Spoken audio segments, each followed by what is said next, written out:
2 spoon எண்ணெய் ஊற்றினா போதும். 2 வெந்தயம், சீரகம் போடக்கூடாதுங்க, இவ்வளோதான் போடணும்.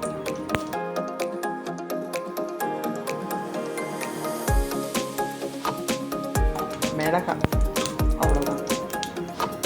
ரொம்ப அருமையான டிஷ்ஷுங்க இது.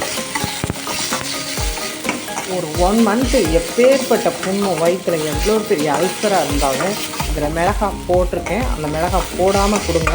ட்ரீட்மெண்ட்டுக்குன்னா அந்த ஒரு மிளகாய் கூட போடக்கூடாதுங்க. மிளகாய் போடாமல் வெங்காயம், தக்காளி, ஜீரகம், வெந்தயம் அவ்வளோதான் போடணும். வேறு எதுவும் போடக்கூடாதுங்க.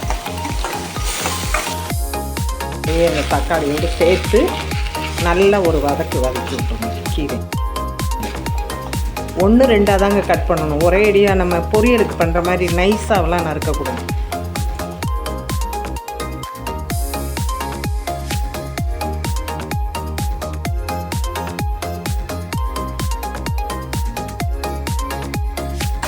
தேங்காய் பால் விட்டு இறக்க வேண்டியதான். இதை சாப்பிட்டு பாருங்கள்.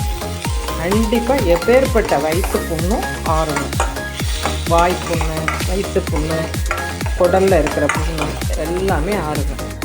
மணத்தக்காளி கீரை சூப் ரெடி. ரொம்ப அருமருந்தான ஒரு மெடிசனான கீரை. கண்டிப்பாக இதெல்லாம் சேர்த்துக்கணும்.